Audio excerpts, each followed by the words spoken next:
नमस्कार, आदाब। आप देख रहे हैं खबर अड्डा और मैं हूं आपके साथ सुम्बुलीरम।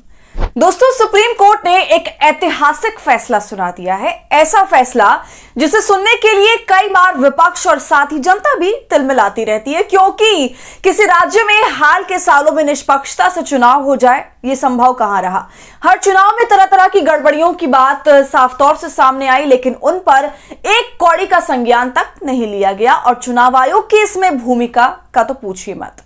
एक पार्टी विशेष का एजेंट बनने में उसने कोई कसर नहीं छोड़ी। बेईमानी के साथ साथ घटिया किस्म की दो रुपल्ली शायरी सुना के जनता का मूड भी खराब किया। तो खैर, अब सुप्रीम कोर्ट ने दोस्तों एक चुनाव के सिलसिले में यह फैसला सुना दिया है कि वहां पर दोबारा से काउंटिंग होनी चाहिए। तो यह फैसला अपने आप में ही एक बड़ा फैसला है। आज इसी पर चर्चा करेंगे, तो आप हमारे साथ अंत तक बने रहिएगा। दोस्तों, सुप्रीम कोर्ट में सीजेआई संजीव खन्ना ने जब से कुर्सी संभाली है, मोदी सरकार के धागे खोल कर रख दिए हैं, लेकिन उनके अलावा बाकी जजों का भी यही हाल है। जी हां दोस्तों, और बात आज यहां पर लोकतंत्र में चुनाव से बढ़कर, हार जीत से बढ़कर चुनावी प्रक्रिया की है और उसमें लोगों के विश्वास की। जबकि हाल के सालों में चुनाव पर से पूरी की पूरी चुनावी प्रक्रिया पर से लोगों का विश्वास बहुत तेजी से उठा है। और ऐसा इसलिए हुआ है क्योंकि तमाम जगहों से सबूतों और दलीलों के होने के बावजूद, विपक्ष के चीखने चिल्लाने के बावजूद कोई भी एक्शन नहीं लिया जाता और अंत में जनता यही महसूस करती है कि हमारा वोट तो खराब हुआ।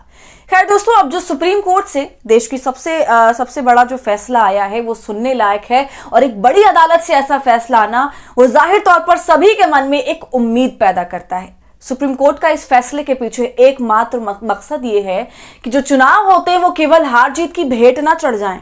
जो नेताओं ने एक होड़ मचा दी है कि कौन जीता कौन हारा और इसके पीछे पूरी चुनावी प्रक्रिया को तहस नहस कर दिया जाता है, इस पर सुप्रीम कोर्ट ने चिंता जाहिर करी है कि लोकतंत्र में चुनाव प्रक्रिया न केवल पारदर्शी हो बल्कि जनता के बीच संदेश जाए कि एक एक वोट कीमती है और एक बड़ा फैसला सुनाया है। दोस्तों, अब जो ये पहल हुई है वो प्रयागराज में ग्राम प्रधान के चुनाव से हुई है, लेकिन ये पहल इतनी स्ट्रांग है ना कि इसकी गूंज चारों तरफ पहुंची है और एक संदेश दिया है कि चुनाव चाहे छोटे स्तर पर हुआ हो या बड़े, अगर उसमें गड़बड़ी हुई है, निष्पक्षता नहीं दिखाई गई है, तब उस पर एक्शन लिया जाएगा।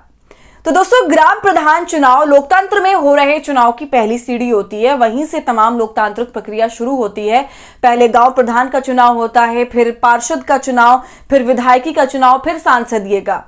तो ये ग्राम प्रधान चुनाव एक गांव के लिए बहुत इंपॉर्टेंट होता है और इस मामले में जो अपील की गई थी उसमें यह बताया था कि इस चुनाव में 1193 वोट पड़े थे, जबकि आधिकारिक घोषणा यह की गई कि 1213 वोट पड़े हैं, यानी कि 19 वोटों का अंतर आया और जो दूसरा पक्ष था वो 37 वोटों से जीत गया।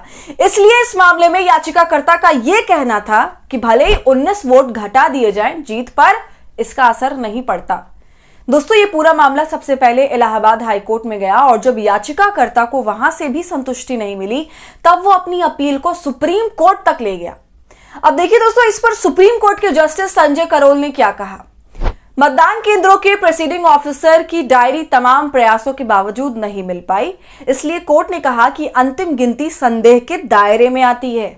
सुप्रीम कोर्ट ने दोबारा काउंटिंग का आदेश देते हुए कहा कि चुनाव में खड़े उम्मीदवारों का मतदान प्रक्रिया पर नजर रखना और रिकॉर्ड का निरीक्षण करना उनके अधिकार क्षेत्र से बाहर नहीं किया जा सकता।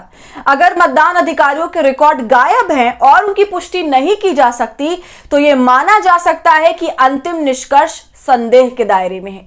चुनाव से संबंधित प्रत्येक दस्तावेज महत्वपूर्ण होता है और इसे सुरक्षित रखने के लिए हर संभव प्रयास किया जाना चाहिए। तो सुना आपने दोस्तों, सुप्रीम कोर्ट ने यह साफ कह दिया कि अंतिम निष्कर्ष संदेह के दायरे में है। इसके बाद देखिए खबर में आगे क्या लिखा है। हालांकि कोर्ट ने कहा कि उसका उद्देश्य यह नहीं है कि कौन जीता, बल्कि यह देखना है कि प्रक्रिया उचित थी या फिर नहीं।